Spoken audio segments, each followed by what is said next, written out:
पत्नी ने ना जाने क्या किया था कि पति ने उसे एक के बाद एक कई थप्पड़ जड़ दिए। हमेशा हर सिचुएशन को शांति से हैंडल करने वाली पत्नी भी इस बार इतनी अशांत हो उठी कि उसने अपनी चप्पल ही निकालकर पति की ओर दे फेंकी। चप्पल पति के बालों को छूते हुए निकल गई। ये किस्सा यहीं पर ख़त्म हो सकता था, मगर पति ने इसे अपनी मर्दानगी का विषय बना लिया और बात बद से बदतर होती चली गई। रिश्तेदारों ने भी आग में घी का काम किया। किसी ने कहा, जो औरत अपने पति को चप्पल मार सकती है वो ना ही तो वफादार हो सकती है और ना ही पतिव्रता। ऐसी औरतें परिवार ही नहीं पूरे समाज पर कलंक की तरह हैं। बीवी के पक्ष वाले कहाँ पीछे रहने वाले थे। किसी ने कहा, 21वीं सदी में भी जो स्त्री के साथ मारपीट करते हैं उन्हें तो जेल भेज देना चाहिए। तो कोई कहता, जरूर इसको कोई और पसंद आ गई होगी, इसलिए अब पत्नी से मारपीट करने लगा है। बात कोर्ट तक पहुंच गई। दोनों पक्षों ने एक दूसरे के खिलाफ केस फाइल कर दिया।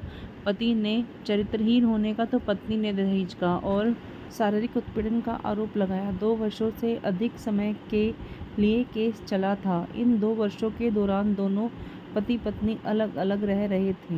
इन दोनों वर्षों के दौरान दोनों पक्षों के समर्थकों की संख्या भी कम हो गई थी। पहले जहां दोनों पक्षों में समर्थकों का समूह होता था, अब गिने चुने लोग रह गए थे।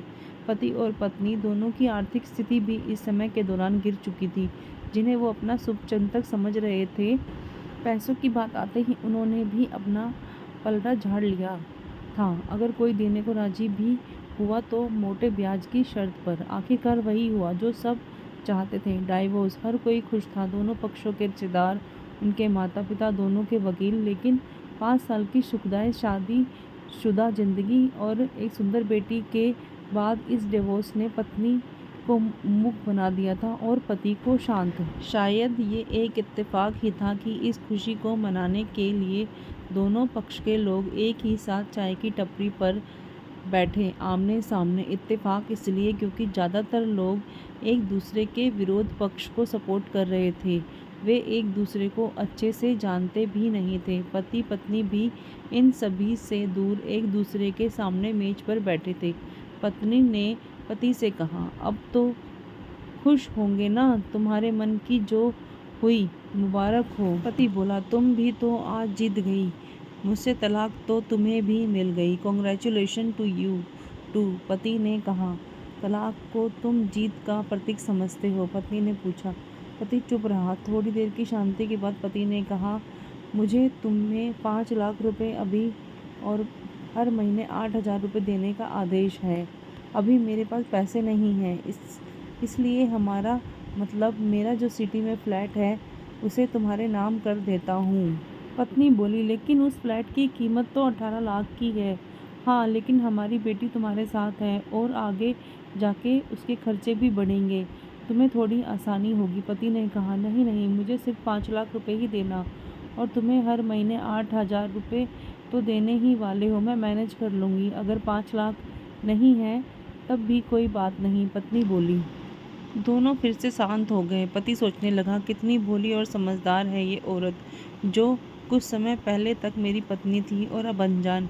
ये वही है जो कम से कम खर्चे में घर चलाती और पैसे बचाकर मेरे जन्मदिन और बर्थडे पर हमेशा मेरे लिए नए कपड़े खरीद लाती। कभी बीमार भी हो जाती तो पैसे बचाने के लिए मुझे मालूम ना होने देती और घरेलू नुस्खों से अपना इलाज कर लेती। मगर घर में कोई और बीमार होता तो तुरंत डॉक्टर के पास लेकर जाती। मेरा ही मती मारी गई थी, मैंने जो अपनी झूठी मर्दानगी के चक्कर में इतनी बड़ी गलती कर बैठा। पत्नी के दिमाग में भी उथल पुथल चल रही थी। अभी भी वैसे का वैसा ही है, पहले भी खुद से ज़्यादा हमारे बारे में सोचता था और अब भी वही कर रहा है। ये वही आदमी है जो मुझे एक्सीडेंट से बचाने के लिए खुद मोटरसाइकिल के आगे कूद गया था और अपनी उंगली तुड़वा बैठा था। पता नहीं कौन सी मनहूस घड़ी में झगड़ा कर बैठी। पति ने मौन तोड़ते हुए पूछा, अब तुम्हारे कमर का दर्द कैसा है? ज़्यादा तकलीफ़ तो नहीं होती?